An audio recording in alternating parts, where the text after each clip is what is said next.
Selamat datang kembali di Sahabat Gerakan Rakyat Channel. Editorial politik, hukum dan budaya, dengan narasi tajam, cerdas, dan aktual. Program makan bergizi gratis, anak bertaruh nyawa. Penyebab keracunan MBG, gejala dan pertolongan pertama yang harus dilakukan guru dan sekolah. Program makan bergizi gratis hadir dengan janji besar, tidak ada lagi anak sekolah yang belajar dalam keadaan lapar, tidak ada lagi generasi yang tumbuh dengan tubuh lemah karena kekurangan gizi. Negara mengalokasikan anggaran besar, membangun dapur penyedia, dan mengerahkan ribuan tenaga untuk memastikan setiap piring yang sampai ke tangan anak-anak berisi makanan yang sehat dan aman. Namun, kenyataan di lapangan tidak selalu seindah janji. Di berbagai daerah, ribuan siswa justru jatuh sakit setelah menyantap makanan dari program ini. Mual, muntah, diare, hingga kondisi kritis di rumah sakit menjadi berita yang berulang. Apa yang seharusnya menjadi simbol kepedulian negara, berubah menjadi sumber kecemasan. Pertanyaan pun muncul, bagaimana mungkin makanan yang seharusnya menyehatkan justru menjadi racun? Apakah ini sekadar insiden kecil atau tanda dari kegagalan sistemik yang lebih besar? Di balik setiap piring makanan, ada rantai panjang yang menentukan apakah ia aman atau berbahaya. Dari dapur penyedia, proses distribusi, hingga penyajian di sekolah, setiap celah kelalaian bisa membuka jalan bagi bakteri, racun, dan kontaminasi.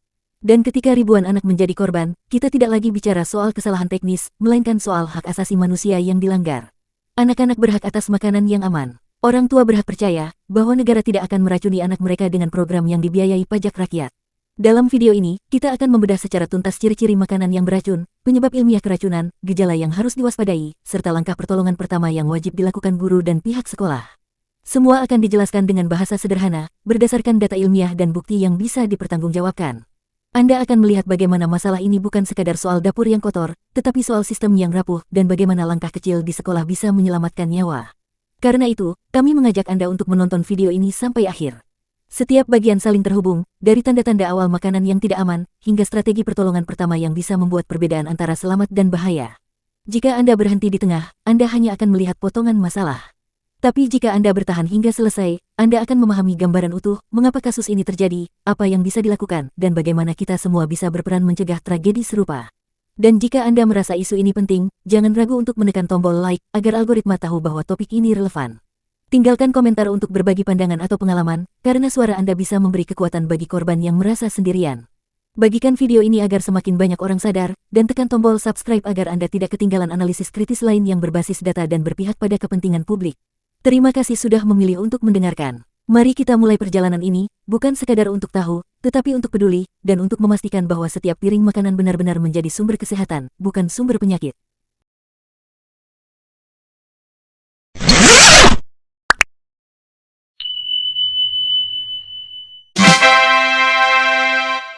Kenapa ribuan siswa keracunan MBG? Ini penjelasan ilmiahnya. Makanan bergizi gratis seharusnya menjadi perlindungan, bukan ancaman. Karena itu, kita perlu tahu tanda-tanda sederhana yang bisa dilihat atau dirasakan ketika makanan sudah tidak aman. Biasanya, makanan yang beracun atau tidak layak konsumsi, menunjukkan perubahan pada bau, rasa, warna, atau tekstur. Nasi yang terasa asam, lauk berbau menyengat, kuah yang terasa aneh, atau pahit, sayur yang warnanya kusam dan layu, atau tekstur daging dan tempe yang berlendir, adalah peringatan yang harus direspons. Jika kemasan bungkusan makanan mengembung, sobek, atau basah, itu juga pertanda ada masalah pada proses penyimpanan. Suhu sajian yang tidak tepat juga berbahaya. Makanan matang yang dibiarkan lama di suhu ruang, tanpa pendinginan atau pemanasan ulang yang memadai, memberi kesempatan bakteri berkembang. Di dapur penyedia, talenan dan pisau, yang dipakai campur antara bahan mentah dan matang, tangan yang tidak dicuci, atau air proses yang tidak bersih, adalah sumber kontaminasi yang sering luput dilihat dari permukaan, tetapi dampaknya terasa pada tubuh anak-anak. Penyebab keracunan makanan pada program makan bergizi gratis, biasanya berakar pada dua hal, yaitu, kuman dan cara penanganan makanan. Kuman seperti Escherichia coli, dapat masuk lewat air atau bahan makanan yang tercemar. Salmonella, sering terkait dengan ayam, telur, atau sayur yang tidak dimasak atau tidak disimpan dengan benar.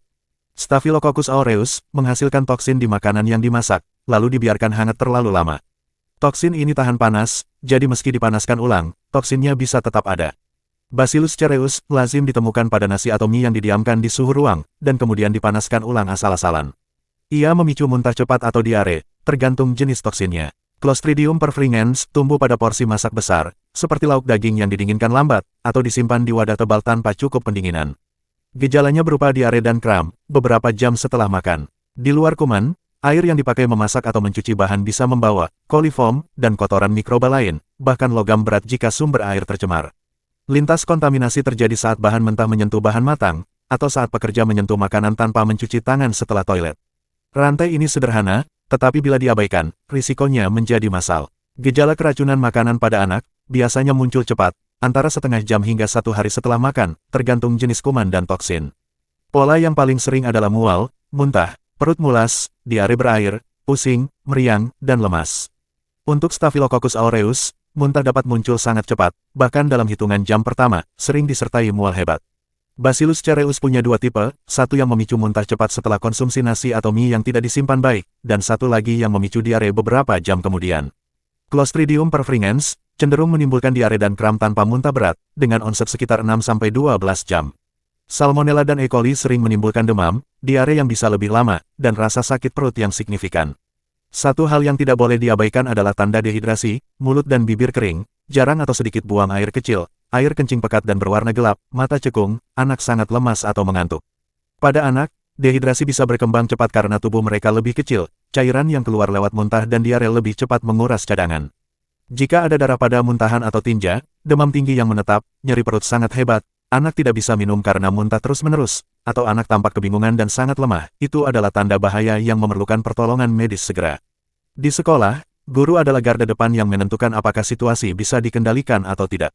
Begitu ada 1 atau 2 anak dengan gejala yang muncul setelah makan, langkah pertama adalah menghentikan konsumsi menu hari itu untuk semua siswa.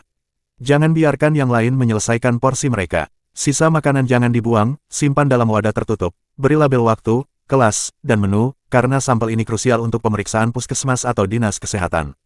Catat data sederhana namun penting, siapa saja yang makan, jam berapa makan dimulai, menu yang disantap, jam gejala pertama kali muncul, dan gejala apa yang dirasakan.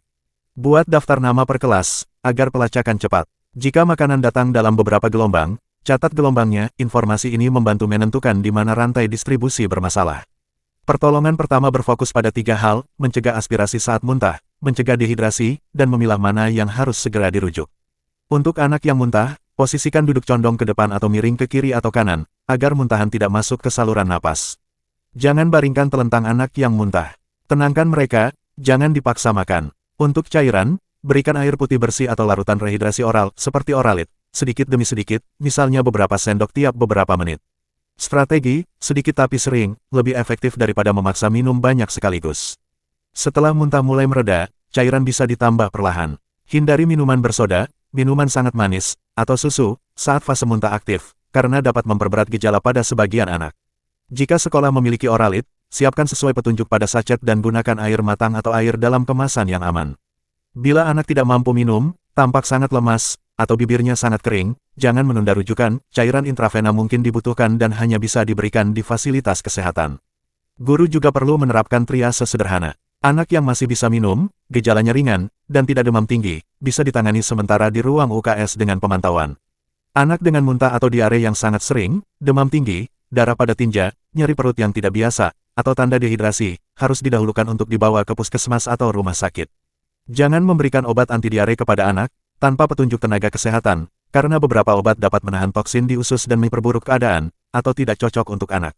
Obat anti muntah juga tidak selalu tepat pada fase awal, fokus pada cairan dan rujukan bila berat, lebih aman.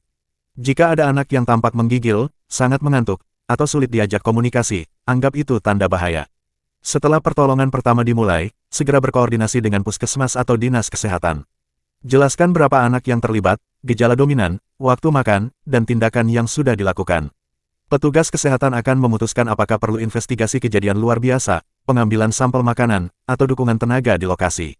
Bila kasus cukup banyak, informasikan kepada Badan Gizi Nasional dan pengelola program, agar penyaluran menu dari dapur tertentu dihentikan sementara sampai audit selesai. Komunikasi dengan orang tua harus jujur, tenang, dan informatif, sampaikan bahwa konsumsi telah dihentikan, anak dengan tanda bahaya sedang dirujuk, dan orang tua diimbau memantau anak di rumah untuk dehidrasi serta mengupayakan cairan. Berikan instruksi singkat yang jelas, jika anak muntah terus atau tidak bisa minum, segera bawa ke fasilitas kesehatan. Hindari membuat kepanikan, tetapi jangan mengecilkan masalah, transparansi membangun kepercayaan. Pembersihan lingkungan harus dilakukan segera untuk memutus peluang penularan sekunder. Bersihkan permukaan meja makan, wastafel, dan area yang terpapar muntahan atau tinja dengan disinfektan yang sesuai, gunakan sarung tangan, dan buang tisu atau kain pembersih ke tempat sampah tertutup. Ajarkan atau ingatkan kembali cuci tangan dengan sabun kepada semua siswa sebelum makan, setelah toilet, dan setelah muntah atau diare. Cuci tangan adalah intervensi kecil dengan dampak besar, banyak kuman penyebab keracunan tidak akan menemukan jalan ke tubuh jika kebiasaan ini konsisten. Pencegahan adalah fondasi agar peristiwa tidak berulang. Sekolah dan dapur penyedia harus disiplin pada waktu dan suhu, karena bakteri tumbuh cepat di zona bahaya, suhu menengah. Makanan matang yang tidak langsung disajikan, perlu disimpan panas dengan alat pemanas yang memadai atau didinginkan cepat sebelum disimpan. Nasi dan mie tidak boleh dibiarkan di suhu ruang berjam-jam, jika harus dipanaskan ulang, lakukan sampai panas merata, bukan hanya hangat di permukaan. Bahan mentah dan matang harus dipisahkan tegas, talenan dan pisau untuk daging mentah berbeda dari alat untuk lauk matang. Air proses dan air minum harus dari sumber yang aman, jika ragu, gunakan air dalam kemasan atau pastikan air dimasak sampai mendidih. Personel dapur harus sehat, mereka yang demam, diare, atau infeksi kulit, tidak boleh menangani makanan sampai pulih. Pemeriksaan kebersihan rutin, pelatihan sederhana tentang cuci tangan dan sanitasi alat, serta catatan suhu dan waktu penyimpanan, adalah bagian dari sistem yang memastikan keamanan sampai ke piring siswa. Dalam tiap kejadian, dokumentasi rapi mempercepat penanganan. Catat jumlah porsi terkirim, jam tiba di sekolah, cara penyimpanan sementara, jam penyajian, dan sisa yang disimpan. Jika ada keluhan rasa atau bau dari siswa, catat dan laporkan. Simpan contoh makanan dari tiap batch penyajian selama beberapa jam sebagai sampel, jika memungkinkan, dalam wadah tertutup. Data yang rapi memudahkan petugas mengidentifikasi, apakah masalah terjadi di dapur, saat transportasi, atau saat penyajian di sekolah. Perlu diingat, tidak semua makanan yang terlihat baik aman, dan tidak semua gejala ringan bisa dibiarkan tanpa pengawasan. Kunci keselamatan adalah deteksi cepat, penghentian konsumsi, rehidrasi yang benar, rujukan saat diperlukan, dan pelaporan agar sistem belajar dari insiden. Dengan kebiasaan yang sederhana namun disiplin, risiko dapat ditekan. Dengan komunikasi yang jujur dan koordinasi yang cepat, kepercayaan orang tua bisa dijaga meski terjadi masalah.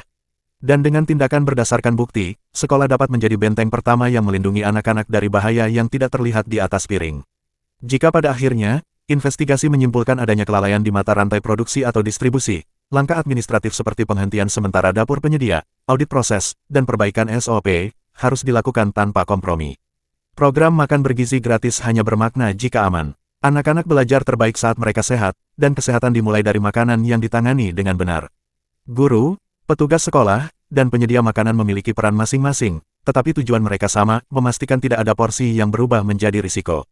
Dengan pengetahuan praktis tentang tanda-tanda makanan bermasalah, pemahaman sederhana tentang penyebab keracunan, kepekaan terhadap gejala, dan keterampilan pertolongan pertama yang tepat, sekolah bisa mengurangi dampak kejadian secara signifikan dan mencegahnya terulang. Apa yang kita lihat dari kasus makanan bergizi gratis yang justru berujung keracunan, adalah sebuah ironi yang tidak boleh dianggap sepele. Dari tanda-tanda sederhana pada makanan, dari penyebab yang bisa dijelaskan secara ilmiah, dari gejala yang muncul pada anak-anak, hingga langkah pertolongan pertama yang bisa dilakukan guru dan pihak sekolah. Semuanya menunjukkan bahwa masalah ini nyata, serius, dan bisa terjadi kapan saja jika kita lengah. Makanan bukan sekadar isi perut, ia adalah fondasi kesehatan, dan ketika fondasi itu rapuh, maka yang runtuh bukan hanya tubuh anak-anak, tetapi juga kepercayaan masyarakat terhadap program yang seharusnya melindungi mereka. Kita belajar bahwa ciri-ciri makanan beracun bisa dikenali, bahwa penyebabnya bisa dicegah dengan disiplin kebersihan, bahwa gejalanya bisa diwaspadai sejak awal, dan bahwa pertolongan pertama bisa menyelamatkan nyawa jika dilakukan dengan benar. Semua ini bukan teori rumit, melainkan pengetahuan praktis yang harus dimiliki setiap guru, setiap orang tua, dan setiap pengelola program. Karena di balik setiap piring yang disajikan, ada tanggung jawab besar yang tidak boleh diabaikan. Dan disinilah peran kita semua. Dengan memahami, dengan peduli, dengan menyebarkan informasi yang benar, kita bisa mencegah tragedi serupa terulang. Video ini bukan hanya untuk ditonton, tetapi untuk dijadikan bekal. Jika Anda merasa apa yang baru saja Anda dengarkan penting, jangan biarkan berhenti di sini. Tekan tombol like, agar pesan ini menjangkau lebih banyak orang. Tinggalkan komentar, bukan hanya untuk kami, tetapi juga untuk para guru, orang tua, dan korban yang mungkin membaca dan merasa tidak sendirian. Bagikan video ini kepada orang-orang di sekitar Anda, agar semakin banyak yang tahu bagaimana mengenali bahaya, mencegah keracunan, dan bertindak cepat ketika keadaan darurat terjadi. Dan jika Anda ingin terus mengikuti pembahasan kritis dan edukatif seperti ini, tekan tombol subscribe agar kita bisa terus terhubung dalam perjuangan yang sama. Terima kasih sudah menonton sampai akhir. Kehadiran Anda hingga detik terakhir adalah bukti bahwa kepedulian masih ada, bahwa harapan masih hidup, dan bahwa suara publik bisa menjadi kekuatan nyata untuk perubahan. Mari kita jaga bersama agar setiap piring makanan benar-benar menjadi sumber kesehatan, bukan sumber penyakit.